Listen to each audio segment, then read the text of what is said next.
Okay, so I guess let's get started. My name is Kuldeep Meel. I'm faculty at National University of Singapore. So this session is going to be on stochastic systems. We have 5 really exciting talks, and we are going to start with the first talk in, let's say, 42 seconds. The first talk is going to be given by Peter Novotny, and it's on qualitative controller synthesis for consumption Markov decision processes. And let's start the talk. Okay, hello everyone. My name is Peter Novotny, and in this video I'm going to present some fresh results on controller synthesis for systems that operate under some resource constraints in an unpredictable environment. What do I mean exactly by such systems? Well, imagine, for instance, an autonomous electric vehicle, some taxi which is navigating a city, or a Mars rover which is equipped with an assistant drone. Both these systems, of course, operate in quite unpredictable environments, such as city traffic or Mars weather.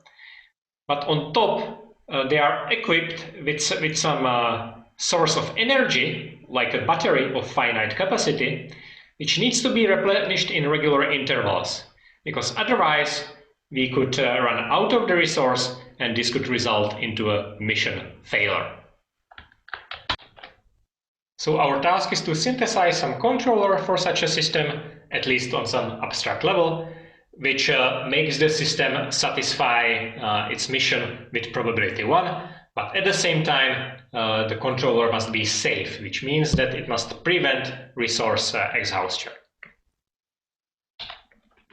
As I said, we are talking about systems operating in uncertain environment, and such systems are typically modeled using Markov decision processes, or MDPs for short. So just recall, an MDP consists of some finite set of states. So here we have S1 to S5, and some finite set of actions. Here we have, let's say, red or pink action and a blue action. And whenever we are in some state and use some action, this results into a probabilistic change of state, a probabilistic transition. And so we are basically interacting with the system. In every step we are in some state. We are selecting actions to play, and this continues forever, and we are interested in the properties of the resulting probabilistically produced run of the system. Now, if we want to model systems that operate under resource constraints, we somehow have to incorporate this resource into the MDP. And one standard way of doing this is using so-called energy approach, which means to construct an energy MDP. And this means that apart from the MDP itself, we consider a special variable, let's call it energy, which is basically an integer valued variable. And this can be changed whenever we perform some transition. So for example, in S1, if we select the red transition, we consume 5 units of energy, so energy level decreases by 5. And on the other hand, if in S4 we select the blue action, then the energy level increases by 1. And the primary goal in energy MDPs is to control the system in such a way that the energy level never drops below 0, that we never exhaust the resource. There has been an enormous amount of work on these energy models. Here I present just a tiny fraction, so please feel free to have a look in our paper for a detailed literature overview. But all of these variations of the energy model have in common one thing. There is no known polynomial algorithm for solving something like an energy MDP or an energy game. And actually, having such a polynomial algorithm would imply that parity games are solvable in polynomial time. So that would be a theoretical breakthrough. So instead, to get a polynomial algorithm, we take a bit alternative approach. we consider a slightly different model of a resource constraint system, which is called consumption-based model, or in our case, consumption MDPs. And here we built on previous work, which was published at CAV already 8 years ago. So what is new about these consumption MDPs? Well, again, apart from the MDP itself, we have an additional variable which encodes the current resource level, but there are two new aspects of dynamics of this resource level. First of all, now the resource level cannot get arbitrarily high, but there is some fixed upper bound, a cap or a capacity of the system, which corresponds, for instance, to the case that an electric car has a battery of fixed capacity which cannot be overcharged. Second important difference is that when performing an action in a consumption MDP, the resource is always consumed. So whenever we have only positive numbers here, and these represent consumption. So whenever in state S1 we play the red action, the resource level decreases by 5. 5 units of the resource are consumed. And of course, this would eventually lead to an exhaustion of the resource. We need to allow some replenishment. And we do this using the so-called reload states, which we picture in green here. And whenever we come into such reload states, we basically reload the resource up to the full capacity. So the point of these consumption MDPs is that reloads are modeled as one-shot atomic actions. We always reload to the full capacity. So the problem which we consider in our paper is the following. We are given a consumption MDP, and we want to compute a strategy, if there exists such a strategy, which satisfies the following objective with probability 1. First, a given set of target states must be visited infinitely often, so we have a Bichy objective for the runs. And second, the resource level must never drop below 0. And our main contribution is a new polynomial time algorithm solving this problem. There is an important note to make here, and this is that the problem cannot be solved in polynomial time simply by encoding these resource levels into the states. So there are only finitely many of possible resource levels between 0 and cap. So this encoding is in principle possible, but it would result in an exponential blow-up because this number cap as a number is of course encoded in binary. So its magnitude is exponential in its encoding size. So in the rest of my presentation, I would like to give you some ideas on how we get this algorithm and what difficulties we needed to overcome. There are basically 3 main ingredients of our approach, how we get algorithm solving our problem. First of all, we need to solve a so-called safety problem, which means to compute a strategy which prevents resource exhaustion. And this can be done by quite a straightforward extension of previous work, so I will not go into details here. The second and key part of our approach is solving the positive reachability problem. So here we want to compute a strategy which again surely on all runs prevents resource exhaustion, but on at least one run hits a target state, which ensures that the target state is reached with a positive probability. And once we have this, then it can basically somehow iterate this positive reachability to get almost sure Bichy. Like we try to get into the target state, with some probability we succeed. If we fail, well, we still have enough resource, so eventually we reload and we make another attempt. And doing this for a long time ensures that we almost surely get to the target state, and by some iteration we almost surely solve the Bichy problem. So let me now focus on this positive reachability. The first thing to note is that already for this case of positive reachability, memoryless strategies are not sufficient. To see this, let us consider this state S1, where we have a choice between the blue action and the red action. If we always play the red action, well, of course, then we reach S2 with probability 1. On every attempt, we have probability 1/2 of getting there. But then for every n, there is a positive probability that we need to do at least n trials and cycle through these states before getting to S2, which means that there is a positive probability of the resource decreasing by at least something like 8n. So for any finite initial resource level, such a strategy is not safe. It doesn't prevent resource exhaustion. And of course, always playing the blue action in S1 doesn't reach S2, which is the required target state for us here.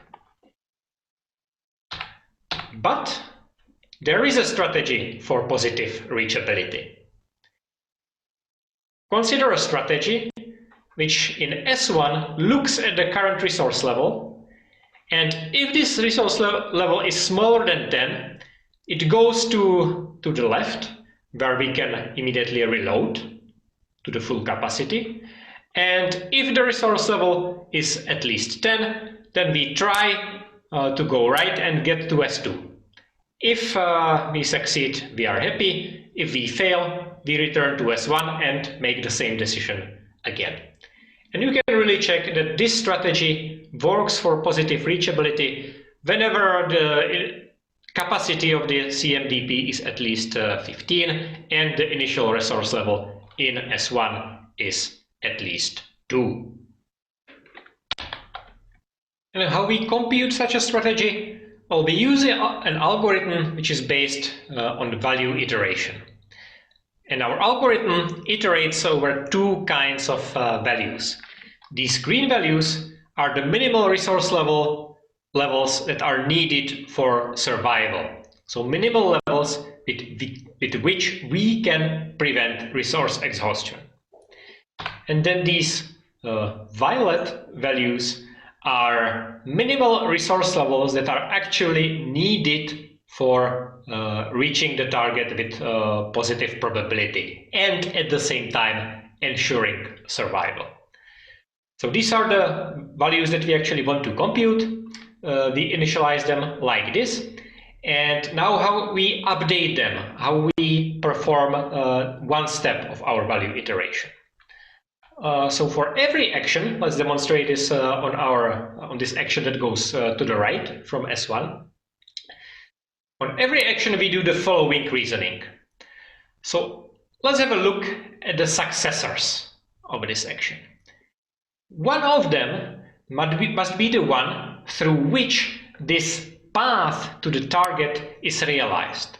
So from one of the successors, we need to take the violet value, which is the one which guarantees that we can reach the target. And to this value, we of course add the consumption of the current action. At the same time, for all the other successors, we take the green value, because from all the other successors, we still need to survive if the outcome of this probabilistic action pushes us to one of these other successors. So from one successor, we take the blue value, from the other one, from the others, the green value, and we iterate over all possible choices of successors. So if we take the blue value from S3, then we have infinity plus 5 is already infinity. This is not good. So let's take the other option. Let's take the blue value from S2. It's 0, so 0 plus 5 is 5. But now we also need to propagate the green values. So green value of S3 is 5. 5 plus 5 is 10. And 10 is larger than 5. So of course we need to take the maximum of the blue value propagated from the chosen successor, and green values propagated from the other successors. So here the maximum is realized by taking the green value from S3, adding 5, and we get 10. So the blue value of S1 is updated to 10. The green values stay the same because they were already pre-computed exactly by this stage 1, which I mentioned on one of the previous slides. Now, a fixed point of this computation is achieved in polynomial number of steps. It is, however, not sufficient to compute till the fixed point is reached, because now we have to look at what happens at the reload states, and in particular in relation to the capacity. So here for S5, we have that resource level 15 is necessary and sufficient for positive reachability. If the capacity is actually smaller than 15, then even if we reload to the full capacity in S5, we don't have sufficient amount for positive reachability. So we exchange this 15 for infinity and do some further computations. If, on the other hand, the capacity is sufficient, it is at least 15, then 0 resource level is sufficient in S5 because we can immediately refill to the full capacity in the reload state. So we somehow do an acceleration here, we decrease the 15 to 0, and we repeat this value iteration-like computation again. And the whole process is guaranteed to take only polynomial number of steps. And this is the final result. So here, the positive reachability values are ultimately the same as the safety values, but in general, it doesn't have to be the case. So it is more or less all from me. There is much more under the hood, including how we efficiently represent these memory-dependent strategies to fit them into some polynomial space. Please read the paper if you are interested in the details. Here are just some takeaway messages, and if you have any further questions, please get in touch and we will be happy to answer them. Thank you. Thank you. Thank you, Peter, for being on time. So while we wait for questions, I have a quick question here. So you have an assumption that you are reloading to the full level. How crucial that assumption is for the polynomial time? Yeah, I would say it's kind of the fact that we are reloading to some fixed level is quite crucial. This is, I would say, the main, and the fact that we basically reject or prohibit any other kind of reloading is what crucially differs from energy games. And this allows us to get to polynomial time, because then this value iteration is very monotone. The values don't get up and down depending whether the labels of the transitions are positive or negative. It's much more monotone. So I think a related question would be, in most of the real world scenario, you would like to get an optimal strategy, and can you decide on what state, how much you would like to reload? Can you get an optimal policy instead of getting one policy that satisfies the objective? Optimal in which sense? Like the one which reloads as little as unnecessarily too much? Yeah. So in principle, what we can do is that we can somehow compute the minimal. I mean, it's not in the paper, but in principle, using the techniques that we have, you can compute the minimal capacity which is necessary for a successful strategy to exist. And this would give you an optimal strategy in this sense. But it's it will be a universal capacity for all the reload states. So if you would like to reload differently in every reload state, that might be a bit trickier, but I would guess not entirely impossible. Okay.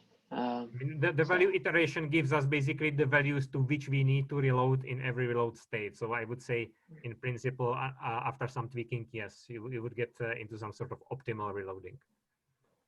So I guess we have time for a 40-second question. Does the technique extend trivially to settings with multiple resources? This is a question from Ming Shuai. Okay, so of course, in principle, in multiple resources, we cannot hope, I think, for a polynomial time algorithm here. Some hardness would kick in unless you really fix the number of resources. Yeah, so I'm kind of wary of giving a definitive answer. I mean, there is no straightforward extension, but it's an interesting question to look at. Yeah. Thank you. So there are more questions on Slack, so I would request you to respond there. Thanks again. Sure. I guess we'll move on to the next talk. And before we end, I would like to thank my co-author, Fanda, for making the very nice pictures for the slides. Thank you. Thank you. So we move to the next talk here, and it's going to be on stochastic games with lexicographic reachability safety objectives. The talk will be delivered by Tobias Winkler.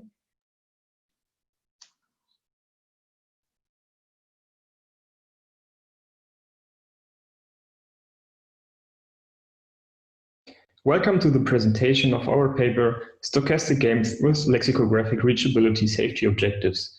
My name is Tobias Winkler, and this is joint work with Krishnendu Chatterjee, Jos Peter Kortun, and Maximilian Weininger. I'd like to start with a simple example. Suppose that Tom has come up with the following game he would like to play with Jerry. First, a two-sided fair coin is tossed. Depending on the outcome, it is either Tom's or Jerry's turn. Both then have the possibility to either hand control to the other player or to flip the coin again. Additionally, Jerry always has the option to surrender.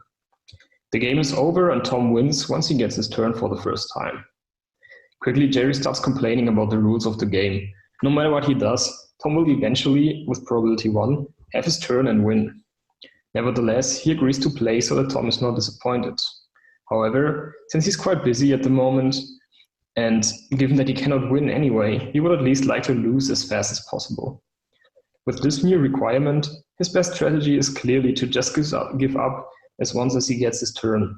So Jerry is actually indifferent with respect to the game's original winning condition. After all his possible behaviors can only result in losing the game. But when he fixes a secondary objective, in this case, lose as fast as possible, then there is an optimal strategy. So the kind of game we've just seen is an instance of a so-called simple stochastic game. These are turn-based games that are played by two players, which we'll just call minimizer and maximizer from now on, and they are played on a finite graph.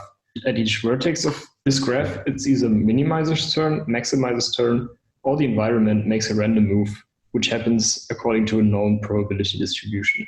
In our paper, we consider two kinds of winning conditions that are dual to each other. The first one is reachability, which asks to reach a certain set of good vertices, and the second one is safety, which asks to avoid a set of bad vertices forever. So you could say that in the previous example game, Jerry had two safety objectives. The first one was to avoid that Tom eventually wins, and the second one was to avoid playing unnecessarily long. So what we're doing is considering stochastic games with multiple objectives. And also, we assume that there is a total preference order on top of those objectives. In the Tom and Jerry example, for instance, it makes sense to assume that winning is much more important for Jerry than playing a shorter play. But of course, if there are several equivalent strategies for the more important objective, then it would be nice if you could pick one that is also good for the secondary objective. In this talk, I will show how such strategies can be found for an arbitrary ordered sequence of interleaved reachability and safety objectives. And our solution relies on solving several single objective games and assembling the resulting strategies in an appropriate way. Before I present our results, let me show you some more serious application scenarios for lexicographic preferences. For instance, think of an autonomous car. Clearly, the safety objective, avoid accident, has a very high priority. However, we would also like to arrive at our destination at some point. Saving gas is of course also nice if possible, but it shouldn't lower the chances to arrive at our destination. Another example is a rescue robot that is given the task to find and help an endangered person. Of course, it is preferable to save battery while doing so, but it would be ethically inappropriate to consider a strategy that compromises the person's safety in order to save that energy. As a last example, the fire warning system could in principle accomplish its task by ringing the alarm bell all the time. In this way, no fire would be missed. However, giving it avoid false alarm as a secondary objective results in more appropriate behavior. In all these examples, interleaved reachability and safety objectives need to be considered. Regarding related work, the complexity of simple stochastic games with reachability conditions was studied almost 30 years back by Ann Condon, who proved that the problem is an NP intersect co-NP. Up to today, it's not known if it can be solved in polynomial time too. Also, simple stochastic games are determined, and there exists optimal memoryless and deterministic strategies for both players. This can be seen as a generalization of the corresponding result in MDPs, which are nothing but one-player stochastic games. For stochastic games with multiple objectives, the problem that asks Maximizer to ensure a conjunction of bounds on reachability probabilities against all possible behaviors of the opponent was studied by Chen and others. This problem is actually not known to be decidable, but it's known to be p-space hard. Also, there exists examples of such games where winning strategies need infinite memory and randomization. Also, such games are in general not determined, which means that it makes a difference which player has to fix their strategy first. Later in the talk, we will fill out the last column for our multi-objective lexicographic stochastic games. However, if you're impatient, you can just skip forward in the video. I will now explain our solution approach. Let's concentrate on a situation where we have just two objectives, one reachability and one safety, and suppose that the reachability objective is more important. It turns out that this case is the most interesting one that can be generalized to an arbitrary sequence of objectives. Okay, then let's try to formulate a first approach to solve the lexicographic game problem. As mentioned earlier, we would like to reduce the problem to the single objective case, with the advantage that we can simply reuse existing algorithms. Our very first idea was to simply solve the objectives one after another, from most to least important, and switch strategies as soon as an objective is in some sense either satisfied or has failed. Unfortunately, this simple idea does not work.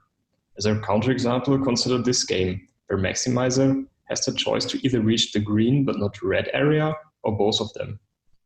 All strategies of Maximizer are optimal for the more important reachability objective, but only the one that goes up is lexicographically optimal. This small example shows that following an arbitrary optimal single objective strategy for the first objective is insufficient if you want to be lexicographically optimal. So somehow, lexicographically optimal strategies must be aware of all objectives right from the beginning.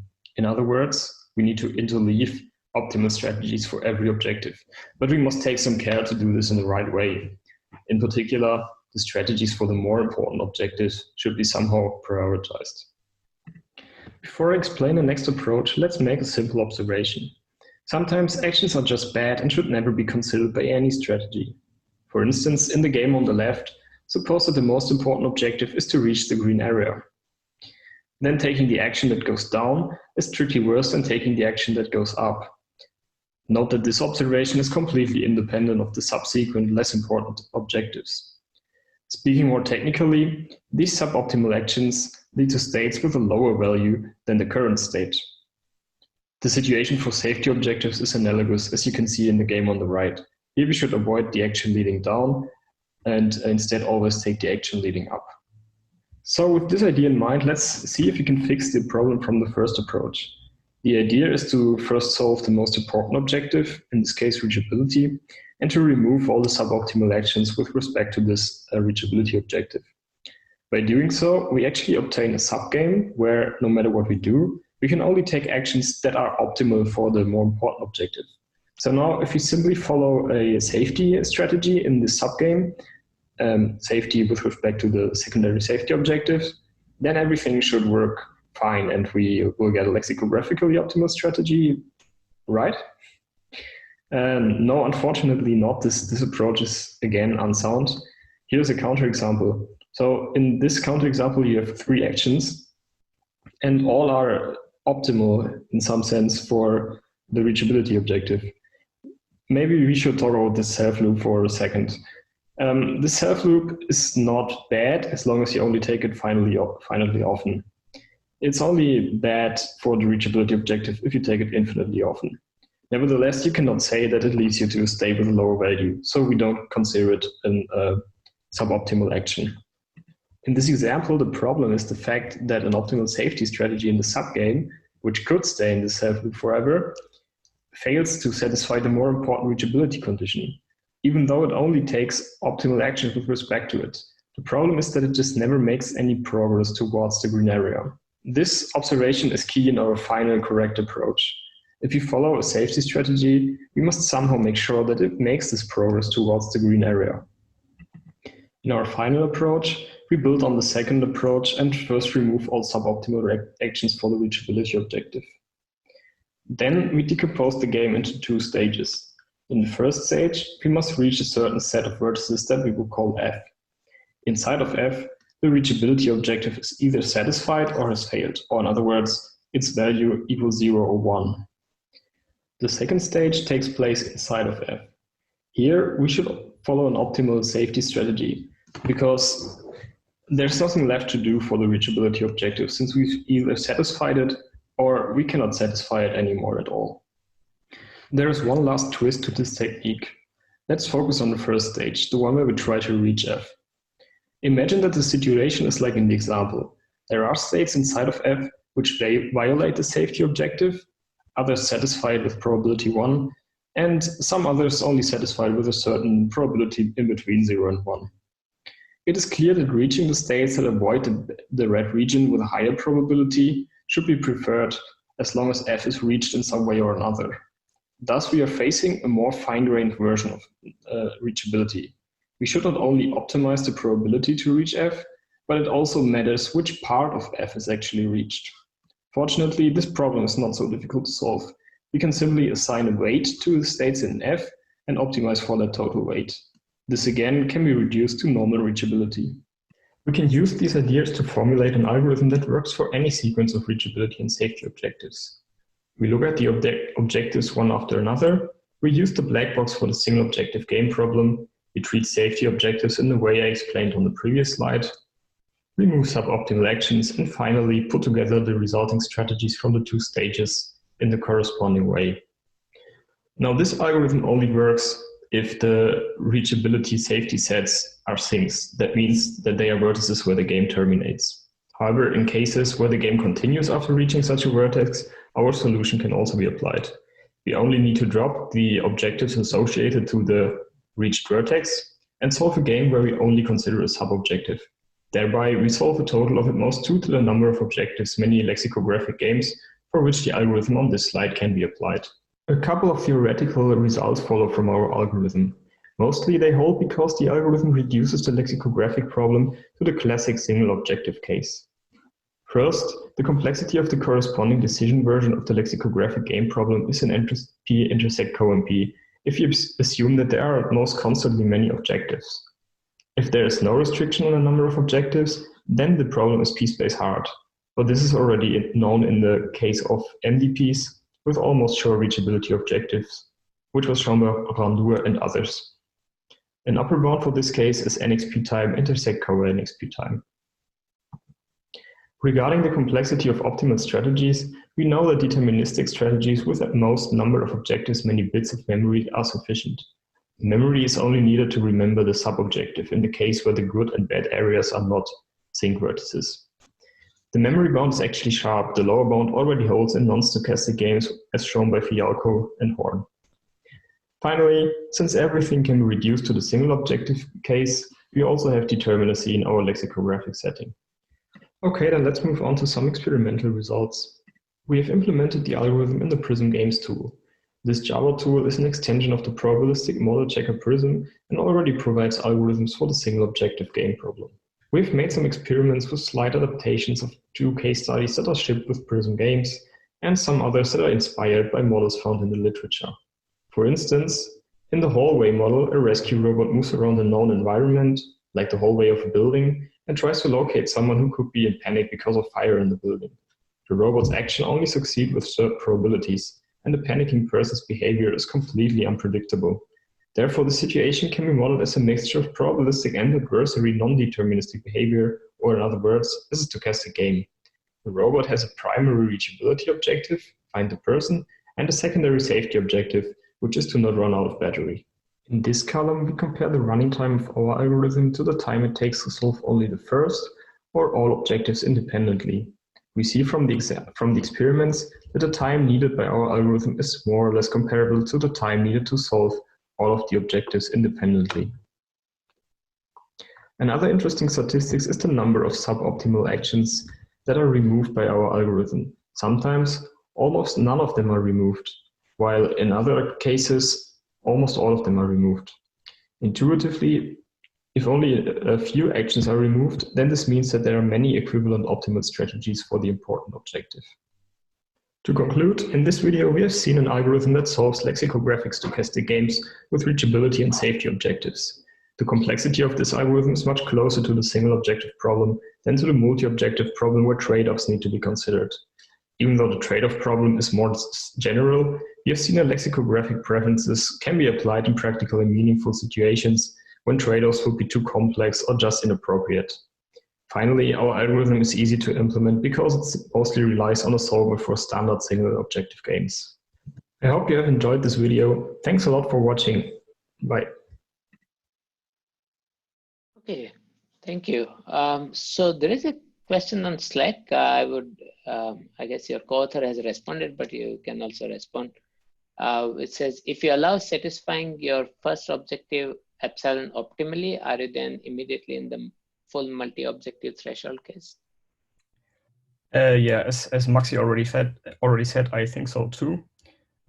So what this is referring to is probably towards a more robust version of a lexicographic order where you don't say, okay, I want to have the highest possible probability for my first objective, but some high probability, and then ensuring this high probability the highest possible for the secondary objective.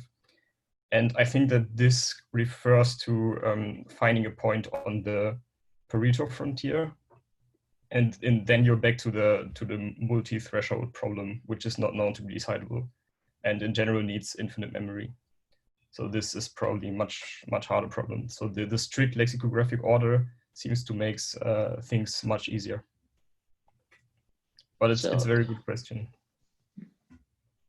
I think a related question that I had in mind is, so suppose you have these D levels where inside every level you have some sort of multi-objective criteria, and then you have lexicographic on top of it. So sometimes you can say, here are few things where you try to optimize, then here are other things where you try to optimize, and so on, right? So these kind of formulations do arise in, propositional logic. So do you have any comments on that? Yeah, I've never thought about this. Sounds very interesting. So you're saying you first have two. So you first have a trade-off between two objectives, and then on the lower lexicographic, yeah, level you have an other trade-off to consider. Yeah. I don't know, but that sounds very, very cool. Yeah. There is also another question. Could you throw some light on extensions to Bookie or parity objectives? For example, do optimal solutions exist or suboptimal solutions? So at least we thought a little bit about parity. Our solution does not seem to apply to parity because what is crucial for us is this notion of this final set F, but this only is something that you have in reachability, where you can say, now I'm sort of done with this objective, and you don't have this in parity, I would say. And also in parity, it's known that already qualitative combinations of almost sure and almost sure parity objectives require very complex strategies. So maybe this does not generalize to parity games. At least it seems to be more complicated. Okay. Cool. So I guess we are almost out of time. So thank you again for a real nice talk and answering questions, and possibly you can respond more on Slack. We are going to move to the next talk. It's going to be on optimism. Thank you. So the next talk is going to be on optimistic value iteration. The talk will be delivered by Arndt Hartmann. Welcome to this presentation about optimistic value iteration, a new variant of value iteration that provides sound error bounds while at the same time being fast and easy to implement. I am Arndt Hartmann, and what I'm presenting is the result of joint work with Benjamin Kaminski. We are interested in value iteration algorithms because they are widely used in probabilistic model checking. Probabilistic model checking takes high-level models of systems with randomization, then generates their state space in terms of a well-known mathematical formalism. For the purposes of this talk, that's Markov decision processes, and then uses various numeric algorithms, such as value iteration, to compute the values for properties of interest. It has many applications, for example, to compute the availability of systems involving some communication protocols, or the power usage of some cyber-physical system, to compute reliability in fault-tolerant systems, and so on. For the purpose of this talk, we reduce our attention to the most basic kinds of properties of interest, namely reachability probabilities. What is the maximum or minimum probability to reach a goal state? And these may be bad or good states, and depending on what they are, you want to minimize or maximize. So whenever I write opt, I mean minimization or maximization. And we also use expected reward. So what is the expected reward or the expected accumulated cost until you get to some goal state? And as mentioned, we focus on the numeric algorithms part. Now, to explain our contribution, I need to explain value iteration and its problems to you. And in order to explain value iteration, I need to explain Markov decision processes. Those that do not know them may have wondered about what the maximum and minimum business from the previous slide was about. And that's because in an MDP, when you are in state S, then where you go next depends on the choice of action or transition that you choose, or that an adversary chooses. And then such a choice is followed by a probabilistic decision of which reward or cost to incur and which target state to go to. Now, value iteration. Value iteration assigns values to states, and we characterize such a mapping as a valuation. And if we use the pointwise comparison of the values, we get an order on valuations. The key idea behind value iteration is then to characterize the value that we're interested in, such as an expected accumulated reward, as the least fixed point of a Bellman operator, which we name phi, which takes a valuation and gives us a new valuation. And this value iteration operator is defined in this way. So given a certain valuation, the new value for a state is defined as the maximum or minimum over all outgoing transitions of the probability weighted sum of the target value plus the reward. So this really just characterizes the one-step evolution of the reward. I'm omitting certain details here because this is the core idea. And then by certain theorems from domain theory based on certain properties of this operator and of valuations, we know that if we keep applying this operator, then in the limit we will get to the least fixed point. We may not actually reach it, but just converge towards it. And value iteration then simply is start from the zero vector, which assigns 0 to every state, to every state of interest, that is, and simply iterate phi until we converge. Here's this process illustrated graphically. So I'm putting values on the y-axis and states on the x-axis. And then this blue line here is valuation 0. And then we simply keep improving this by applying operator phi until we think we are close enough. And this point of when do we actually stop is the big problem with value iteration. Because what most tools used to implement is that they look at the difference between subsequent iterations and they compute the relative error between these iterations.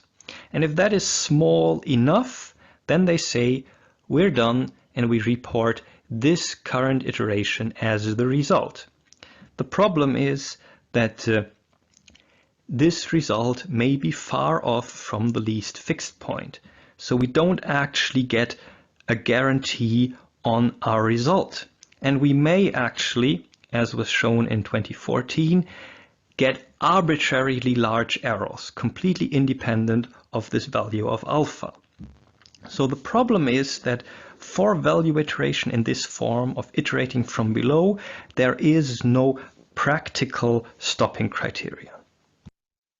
Now, once this problem was recognized, the first variant of value iteration, called interval iteration, or II on my slides, was developed. The idea here is that we go into a setting where least fixed point equals greatest fixed point, which we can achieve by transforming the MDP a little. And then we just do two value iterations, so one from above and one from below. And then we can, of course, stop when the difference between those two valuations is small enough. Let me illustrate this graphically again, and let me do that for probabilities, because for probabilities we know that they will be between 0 and 1. So we can start with valuations 0 and 1 and iterate them. And we keep on doing this until the difference is small enough. And then we can return anything in between as an epsilon correct result. And there are a few complications to this. As I mentioned, we need a unique fixed point, and this needs, for example, elimination of end components, which are a bit like strongly connected components, to compute maximum probabilities. They need some pre-computations in any case, and these are not totally trivial algorithms to implement. For expected rewards, it's a bit worse because we don't have a clear starting point like 1 for probabilities, but instead we need to compute an over-approximation of the expected reward for every state. And how to do that was only shown at CAV 3 years ago, and it's actually a slightly expensive and conservative process. Now, 2 years ago, actually, colleagues from Aachen showed an improvement on interval iteration, which gets rid of the over-approximation computation, but still needs unique fixed points. Now this year, we present yet another, even better, in our view, algorithm to solve the sound value iteration problem. And the idea is that we start by doing value iteration from below in the normal way, up to the point where we are okay with the values, we think they're good enough. Then we take the current lower bound values and we guess a candidate upper bound from them. We check the upper bound and see if it's greater or equal than the least fixed point, which we want. If it's not, then we iterate a bit more from below, guess again, and at some point our check will succeed and we will have found a correct upper bound, and then we're done. In a bit more detail, as I mentioned, we run value iteration until standard alpha convergence with a relative error, and at that point we guess U by just adding an epsilon to V, either in a relative or absolute fashion, depending on what error the user wants. So here I'm using alpha for convergence of VI and epsilon for the desired final error. This way of guessing has some very specific properties that are important, and they are properties H1 to H3 in the paper. Now, then, we take this upper bound and we apply phi to it once more to get u prime, and then we compare u and u prime. One of the possible comparison outcomes is that u is greater or equal to u prime everywhere. So graphically, we have this situation. We applied phi to u once more to get u prime, and it turns out to be less than or equal. Then we know by a principle called Park induction that u prime and u must be greater or equal than the least fixed point. And because in the way we constructed u, we know the difference to v is no greater than epsilon, we are done, and we can return anything in between as an epsilon correct result. Of course, the opposite may also happen. So we take v, we guess u, we apply phi, and we get a u prime that is greater or equal to u everywhere. Then, by another variant of Park induction, we know that u and u prime are now below the greatest fixed point of phi. And if we know or assume that greatest and least fixed point coincide, then we also know that this upper bound is actually a lower bound, so it's no good. What we do then is that we halve alpha and go back to the value iteration from below step. And we halve alpha, which is a heuristic. We could modify it in a different way, but we found this one to work quite well compared to alternatives. And the final case to consider is that u and u prime are incomparable, so some values of u prime are greater, some are smaller than the values of u. In that case, we can't make a conclusion, so we keep on iterating on both u and v. So in essence, we do interval iteration on these two vectors, but for u, we actually make sure that we never increase individual values. So we say we apply operator phi min for u, and this is important for termination. Now, speaking of termination, this is of course something we need to show. Correctness follows essentially from Park induction, but why do we eventually stop? Will we eventually guess a true upper bound? So the core idea is that whenever we take a guess on u, we have three possibilities: upper bound, lower bound, or inconclusive. In case of upper bound, we stop. In case of lower bound, we abandon and we find a new guess later on. And in case of inconclusive, we keep iterating. Now, the first result that we have is that we will not keep iterating forever. At some point, we'll get into either case A or B. And the other important statement that we proved was that if we make new guesses and then we make another new guess after abandoning U, eventually we will get into case A. And we also show that we only need the unique fixed point in case of P max. In all the other cases, our constructions are such that the algorithm still works correctly and terminates, even if we haven't done the pre-processing. And even for P max, we didn't observe non-termination on any benchmark, even when we didn't ensure the unique fixed point. But we do have an example of where it goes wrong in theory. Now, we tried a few other variants before coming up with a current version of OVI.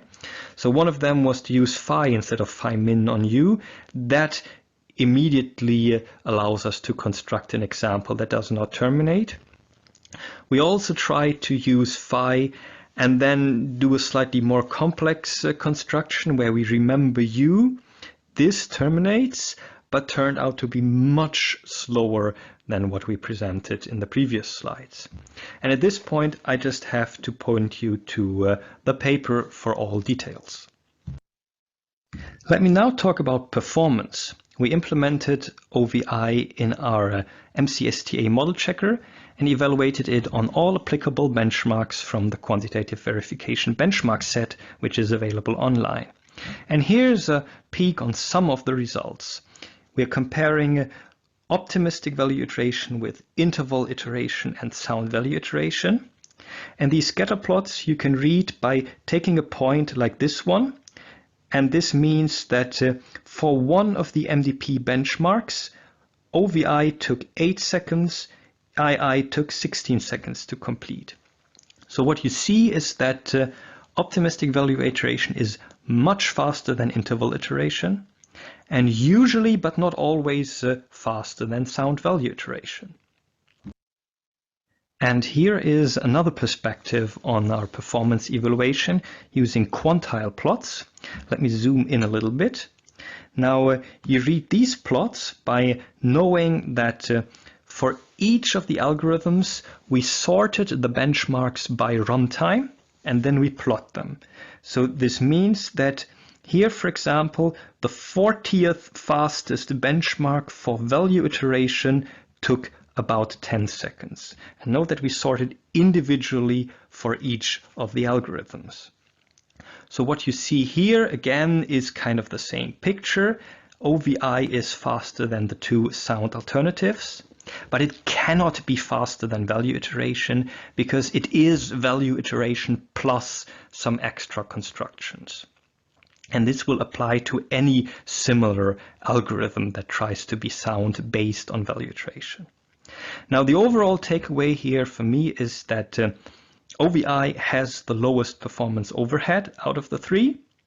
And also, despite in hindsight being quite a simple idea and still being simple to implement, it is very fast. So I see no more excuse for a probabilistic model checker not to implement a sound algorithm now. To summarize, optimistic value iteration is a new sound algorithm for probabilistic model checking that has a relatively simple core idea and in particular is very easy to implement if you can implement value iteration. The complications that we had were rather in showing correctness, which is based on Park induction, and especially showing termination in all cases. Performance, as we've shown, is great, and the algorithm is implemented in our model checker in the Modest toolset. It has been used in the artifact, which evaluators liked, and by now other tools such as Storm also implement this algorithm. At this point, I would be happy to try to answer your questions. Thank you. Okay, thank you for the talk. I guess there's a long thread of questions on Slack, so maybe for the benefit of everyone else, you might want to address it. Yeah, so this started basically with Maxi asking if we took into account that, when you start at 0 and then you iterate from below, you monotonically approach the fixed point. That is, at every step, every single value only increases. But if we jump to an arbitrary point above the fixed point, then we may not be monotonic in either direction. So we may have some points going down, some points going up, and then maybe in the next iteration, they jump in different directions. And so this has been shown in the paper that solved the reward problem for interval iteration. And of course, we have the same problem. And that's why we use, it's solved by using the phi min operator instead of the phi operator. I should say that when we first implemented OVI, we didn't do that. We had this failed variant that just used phi, and that one only failed in theory. It worked on all the benchmarks. So this problem never appeared in practice, but we're just not, we're not able to show that it will not appear. Maybe you can do that by the way we are guessing or so, but I'm doubtful that you can do this in general. So we use the phi min instead, which allows a termination proof to go through. Okay, so we have time for a few more questions, and there's a question from Peter. Is it possible to give a characterization of the cases for which SI outperforms OVI? So I assume that SI means the sound value iteration algorithm, which I wrote as SVI, and we haven't unfortunately looked in more details into which cases they are. So it's also not as you saw in the scatter plots, it's not a strong difference. I mean, sometimes sound value iteration is a bit faster, but we haven't seen a case where it's much faster, so we haven't investigated this yet. Also, Tom and Dick has a comment on, I guess you can settle it out on Slack. Yeah, I know so, these quantile plots. I think SVComp was where I first saw them, but yeah. Okay, I guess we are just on time. So thank you again for a really nice talk. And we are going to move to the next talk.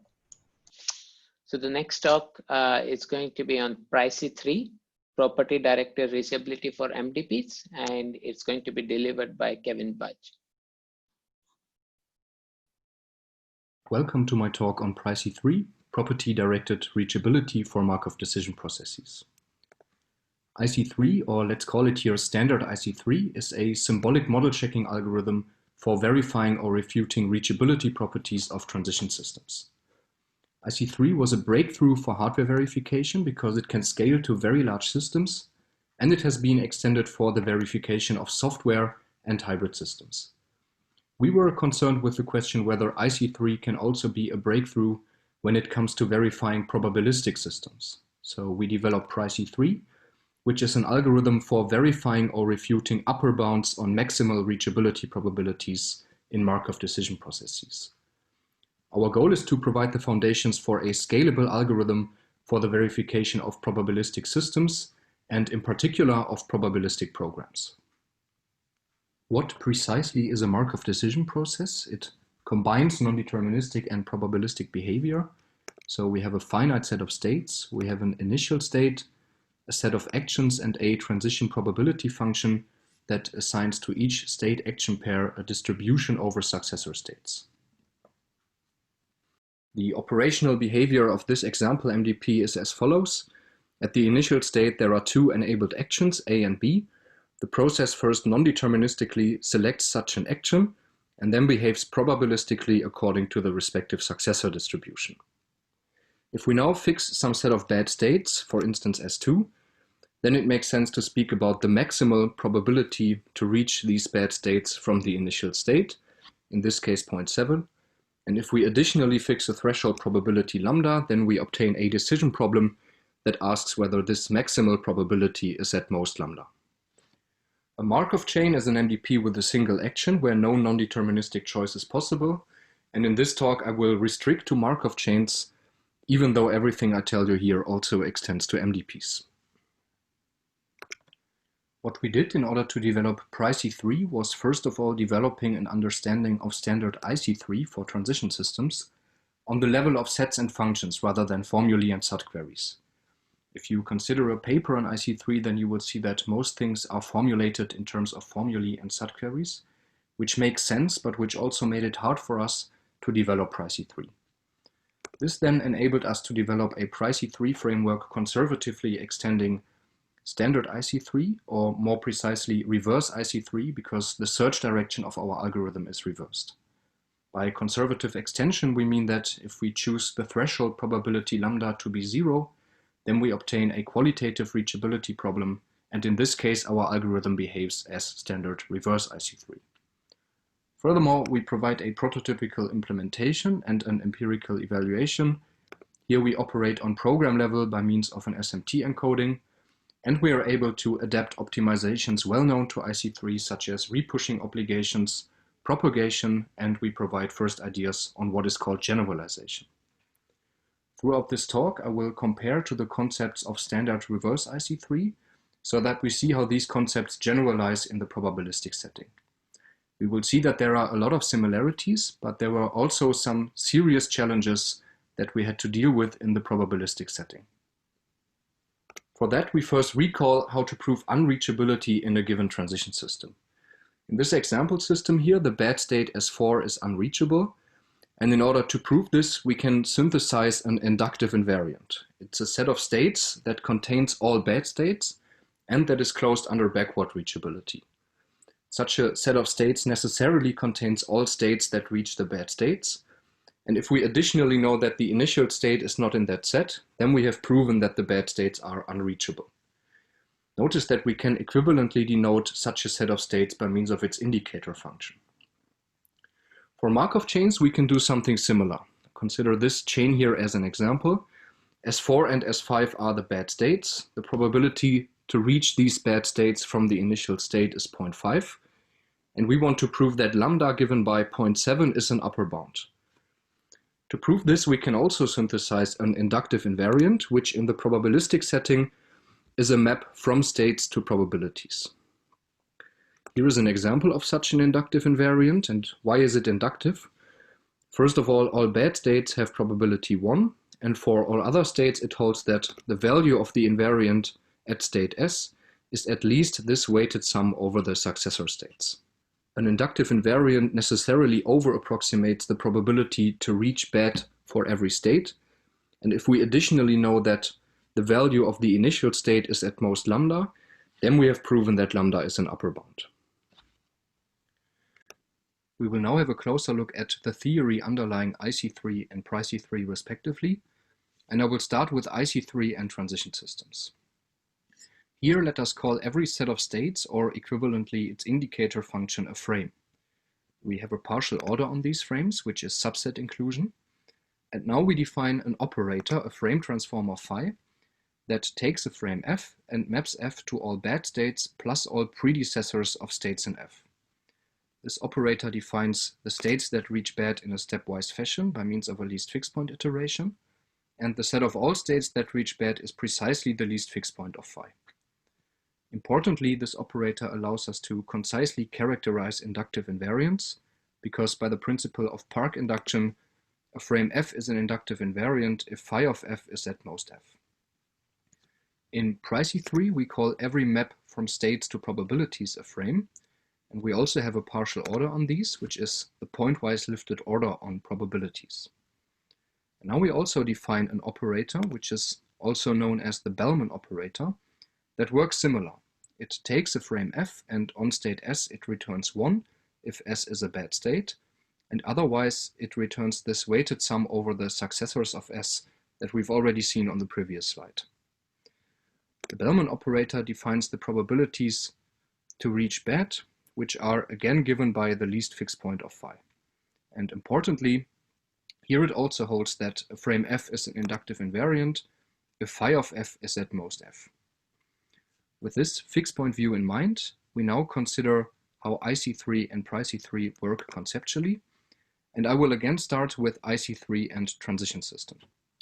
What the algorithm does, it computes for an increasing k, beginning with 0, 1, and so on, a sequence of frames, F0 to Fk, and these frames must satisfy the following four invariants. The first invariant says that F0 must be the set of bad states. The frames must form a chain with respect to subset inclusion. No frame must contain the initial state. And frame Fi plus 1 must cover all predecessors of states in Fi. The reason why IC3 maintains these invariants is first of all that then every frame Fi over-approximates the set of states that reach bad in at most I steps. And crucially, the ultimate goal of IC3 is to find two consecutive frames that coincide, Fi and Fi plus 1, because in this case we have found an inductive invariant that does not contain the initial state. If we now consider the PRICE3 invariants, then we will see that they are completely analogous. The difference is now a frame is a map from states to probabilities, and frame safety now says that the value of the initial state must be at most the threshold probability lambda. The reason why PRICE3 maintains these invariants is also analogous to the standard setting, because then every frame Fi over-approximates the probability to reach bad in at most I steps for every state. And here it also holds that if we find two consecutive frames, Fi and Fi plus 1, that coincide, then we have found an inductive invariant for which the value of the initial state is at most lambda, proving that lambda is an upper bound. Now that we know what loop invariance PRICE3 preserves, we will have a look at an example run on the Markov chain we've already seen. So here we want to prove that lambda given by 0.7 is an upper bound, and for simplicity we assume that we have pre-computed that these gray states here do not reach the bad states at all. Our algorithm does not require this, but it simplifies things here. The algorithm starts by initializing f0 in order to satisfy initiality. And then it starts the first iteration, initializing frame f1 by means of this trivial over-approximation of the one-step probabilities. The goal of the algorithm is now to re-establish all loop invariants, and we can see that frame safety is violated. It does not hold that the value of the initial state in f1 is at most 0.7. So we want to lower this value to 0.7, but we have to take care of the fact that this does not violate relative inductivity. For that, we now consider the values of the successors in f0 and check whether this weighted sum here exceeds 0.7. This is not the case since both of these values are 0, so we can safely lower the value of the initial state without violating any other loop invariant. Now that we've re-established all loop invariants, we can continue with the next iteration, initialize f2, again by this trivial over-approximation of the two-step probabilities. And once again we see that frame safety is violated, so we want to lower the value of the initial state in f2 to 0.7. For that, we now consider the values of the successors in f1 and check whether this weighted sum here exceeds 0.7. This is now the case since both of these values are 1, which means that before we can strengthen f2, we first have to strengthen f1 by lowering the values for s1 and s2. And this is a crucial point where pryc3 differs from IC3, because what do we have to do? We have to find values for s1 and s2, let's call them x1 and x2, such that this weighted sum here evaluates to at most 0.7. We can see that there are infinitely many choices for these values, and it can indeed be the case that we choose bad values that prohibit us from finding an inductive invariant. So here our algorithm requires a heuristic or an oracle to guess some good values. Suffice it to say for this talk that pryc3 always terminates regardless of the heuristic and the oracle you choose. However, the runtime of the algorithm highly depends on these ingredients. Dealing with this issue was actually a challenge because we do of course not want to use perfect oracles that require a pre-computation of the exact reachability probabilities. So we developed a heuristic such that it often suffices to only use rough approximations of these probabilities as an oracle. Furthermore, in our paper we provide formal conditions on sound heuristics such that you can develop your own heuristic, plug it into the algorithm, and be sure that what you obtain is still a sound version of pryc3. For this example run, let's just assume that our heuristic gave us some nice values such as 0.4 and 1, which means that we can finally strengthen f2 and lower the value of the initial state. Now our algorithm continues to behave like that. I will be much quicker now. We have re-established our loop invariants, so we can start a new iteration, initialize f3. Now we have to strengthen f1 and f2 before we can strengthen f3. And in the next iteration, after strengthening the frames, we observe that two frames coincide, f1 and f2, which means that we have found an inductive invariant, proving lambda or 0.7 an upper bound.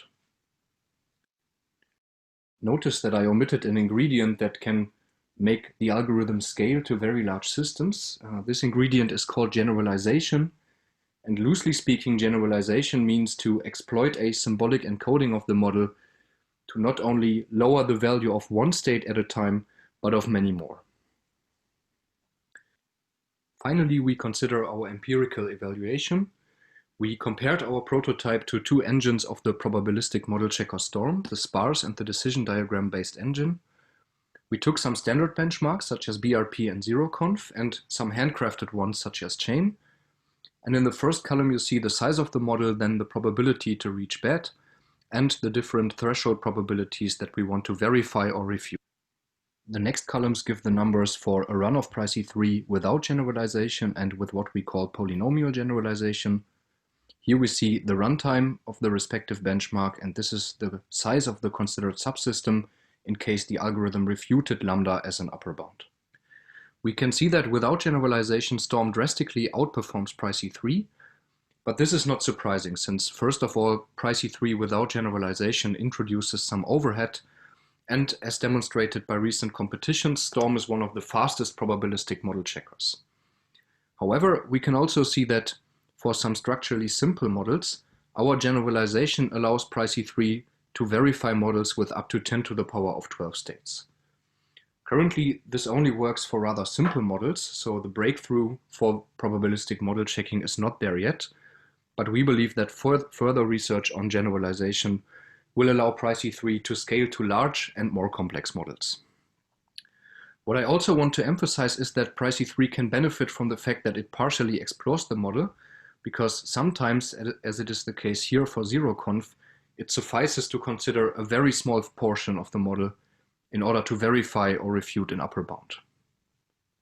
Moreover, we see that the closer lambda is to the actual reachability probability, the more time the algorithm needs and the bigger the subsystem it has to inspect. And sometimes it is even the case that Pricey3 times out, whereas for a smaller lambda it is still able to verify or refute it as an upper bound.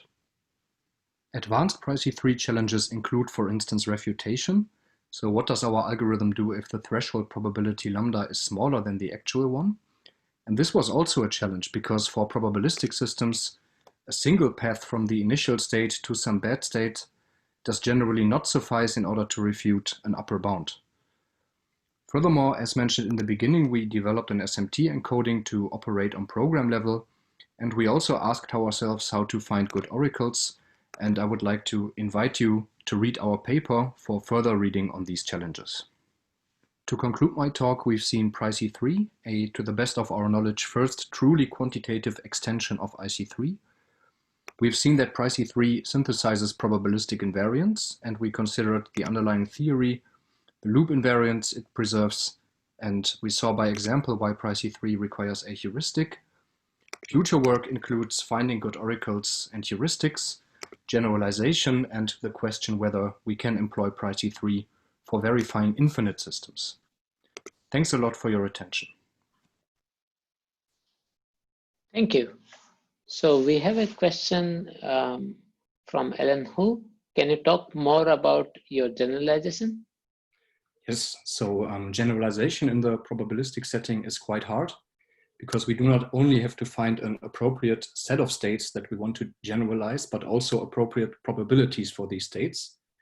And our current idea is to use polynomial interpolation for generalization because we exploit that the deeper we dive into the model, the more information we gather on how these probabilities evolve. Currently, as I said, this works for rather simple models, and we will investigate on how to do this for more complex ones. So also there are two questions, one from Dave Parker and also an earlier question from Tom Van Dyck. And I think in both of those, let me summarize. Do you need nicely structured models for Pricey3 to work well? Or do you think these would be similar to the models that work well for BDD-based methods? And Tom also had a question that with IC3 as sets or function, do you get a straightforward BDD version of IC3? Yes, so regarding the first question, yes, at the moment, the models have to be nicely structured, but we also found some models for which BDD-based methods do not work that well because it's not possible to build the full BDD in time, whereas Pricey3's generalization allows the algorithm to verify the model in time. And to the first question, sorry, what was it? It was IC3 with BDDs. Yes, as Sebastian already said, this is likely because without generalization, IC3 basically performs a breadth-first search. The challenge here is there also indeed to find suitable generalizations in order to make the algorithm scale. So I also had one more question. So on slide 9, when you mention about the oracle for terminations, so what are the thoughts on complexity of existence of such an oracle? Do you always have any ideas about the complexity class where such an oracle would lie, or how hard it is to find the right values of x1, x2 there? That's an interesting question. We have not looked into that, but we have seen that often it suffices to, for instance, do some iterations of value iterations or explore a part of the model to get some good oracle. And yeah, I also want to stress that if our oracle is bad, then our algorithm eventually recognizes this and refines the oracle such that it will eventually be good enough for the algorithm to provide an inductive invariant. But regarding the complexity that's required there, we have not looked into that. So when you mention eventually, because you cannot try all possible values of x1, x2 there. So is the set of x1, x2 where it works is nice enough that you think you can always find it? Otherwise, if you are just trying out values, then. Yes, the point is that eventually we will have considered such a large subsystem that we have gathered enough information to construct a good oracle for the algorithm. So that's the idea there. Okay, so I guess we are sadly on time. So thank you again for a really nice talk. And we are going to move to the final talk in this session. It's going to be on Prism Games 3, on stochastic game verification with concurrency, equilibria, and time. And Dave Parker will be delivering the talk. Hello, this talk is about a new release, version 3 of Prism Games, which is a tool for verification using stochastic games. So I'll give you a short overview of the tool with a particular focus on the newest functionality, which is concurrent games, Nash equilibria, and real-time models. This is joint work with Marta Kwiatkowska, Gaither Norman, and Gabriel Santos. So, stochastic games are a modeling formalism that provides you with all these features. So we have non-determinism, for example, to model an adversary or a controller. Probability, for example, for randomization or failures or noise or uncertainty. In particular, we have players, so multiple components or agents of your system, typically with different objectives, who want to compete or collaborate to achieve those objectives. Those players have strategies, which are the rational decisions they take along the way. And we can also add in costs, for example, information about the resources incurred, or rewards, perhaps to model some incentive scheme. And there are a whole load of scenarios where you want all those things to model the system effectively. So that might include computer security, where there's both a defender and attacker. It might include protocols for communication, consensus, sharing resources with multiple participants, and many others. So the key challenge there is, how do you design these systems correctly? Because you often get quite subtle, complex interactions between these different features. So that's motivated us to develop Prism Games. This is an extension of the Prism model checker, which lets you model systems as stochastic games and verify or synthesize strategies for the players of those games such that they have quantitative guarantees on their correct behavior. So those guarantees we write in temporal logic. So here's a simple example, which in English says robot 1 has a strategy to ensure that with probability at least 0.95, it reaches its goal within 10 steps, and it does that regardless of what the other players, in this case robots, do. So the core functionality of Prism Games would be to synthesize such strategies in order to answer these queries, and then we might verify the strategy against some other property. We might then plot the results of that, we might simulate it, we might export it to a form we can look at. Prism Game lets you do all of these things. So the first major new feature of version 3 is the addition of concurrent stochastic games. So to date, all the models have been turn-based, meaning that in each state of the game, exactly one player makes decisions. So on the left-hand side here, you see a game where player 1 and player 2, the green and the blue, take turns across states making decisions. Now we support concurrent stochastic games, or CSGs, in which the players make concurrent, independent decisions. In particular, they don't know what the other player is doing when they make their choice. And that gives us a much more natural model of concurrent decision making. So previously we'd have to build a scheduler into the model, and even then you have issues about which player can see the actions of which other player when it makes its decisions. And now we have concurrent stochastic games, which allows that, and we found that it helps in a variety of situations.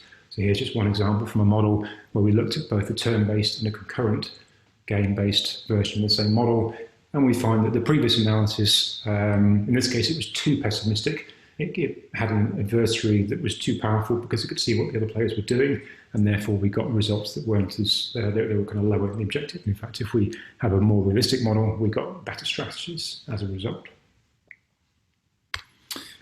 So there's some quite significant changes to the Prism Games modeling language to support CSGs. So if you know the language, or if you don't know the language, here's a glimpse of it. If you do know the language, a very quick summary of the new features is as follows. So firstly, players are now modeled as one or more modules, which is perhaps a more natural way to do it. Secondly, we can have lists of actions when we synchronize different modules. And thirdly, when you update the state of a module, you can use variables that have already been updated in the same transition to specify an update. And those last two things give you a more powerful way of modeling joint updates between multiple players. The second major feature is equilibria. So to date, everything has been based on zero-sum properties. So we have probabilities and rewards, multiple objectives and various things, but it's always zero-sum, like the previous robot example. So we have robot 1 wants to maximize its probability of getting to its goal, and we assume that all other players, in this case the other robot, has the opposite objectives. It tries to stop it. What we can now add is equilibria. So in particular, we have social welfare optimal Nash equilibria.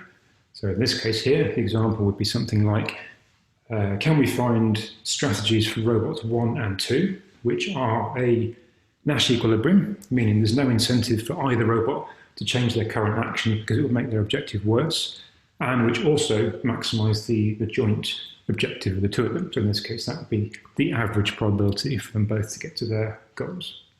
And we've added this into our logic and our model checking. And again, we've got a range of examples where we can now do better than before. So we can look at both a zero-sum based approach and an equilibrium-based approach to synthesizing good strategies for a pair of, or a set of players, and we can show that we can get better performance with this kind of more collaborative approach between the different players.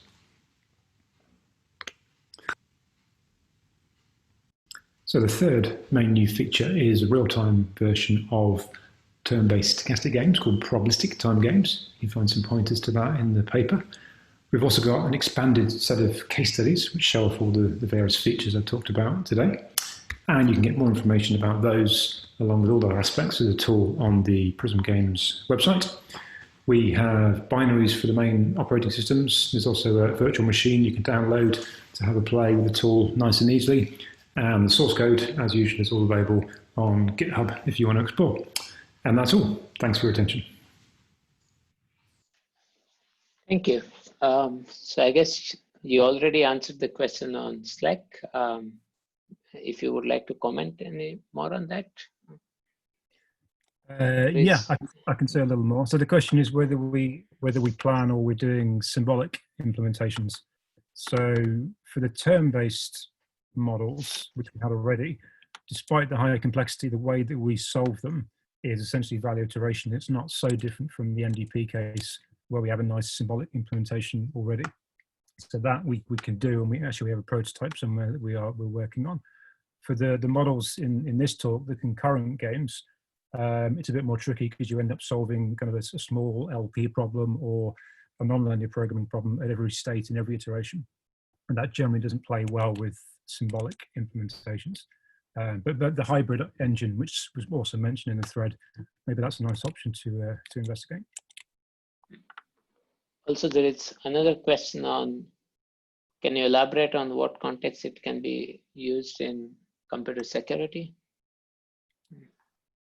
Anyway, I mean, the two attractive features are there. There's an obvious kind of defender attacker scenario where you have two different sets of components in your model which have differing objectives.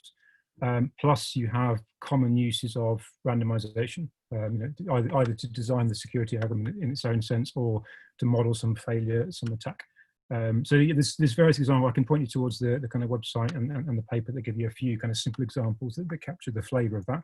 But it's those two aspects that make it kind of nicely matched to security, I would say. So since we have time for one more question, I quickly wanted to ask for Nash equilibria, are you using comparator automata below, or what are the kind of techniques you are using to compute? So all the models we have here, they use variants of value iteration, which you've now seen in several talks, but you end up solving kind of small problems for every state between the two players at every iteration. So in the first case, we just solve an LP problem, which I mentioned. In the more complex cases for Nash equilibria, we end up basically solving kind of small biometrics games for each of these here, and we use a combination of kind of pruning out strategies that wouldn't work, and we call an SMT solver to find the final result. Okay, so I guess there is another question on Slack, which it would be nice if you could answer. Maybe now you have a minute. So the question is whether we have long run average. No, so for the again for the term-based models, I think for both single and multi-objective, we have some long run average properties, but we've not yet looked at that for the concurrent games, which I talked about mainly today. So yeah, that's future work, I would say. Okay, cool. Thank you. So we are exactly on 1:45. Well, it should be depending on what time zone you are on. So I guess 10:45 by Pacific time zone. Thanks to all the speakers for really nice talks, answering questions, and being on time. There is going to be a breakout session. So with sufficient probability, you should be able to find at least one of the speakers in one of your breakout rooms. So I guess that's where all of us should go to. Thank you, everyone. So I'm going to close the session here.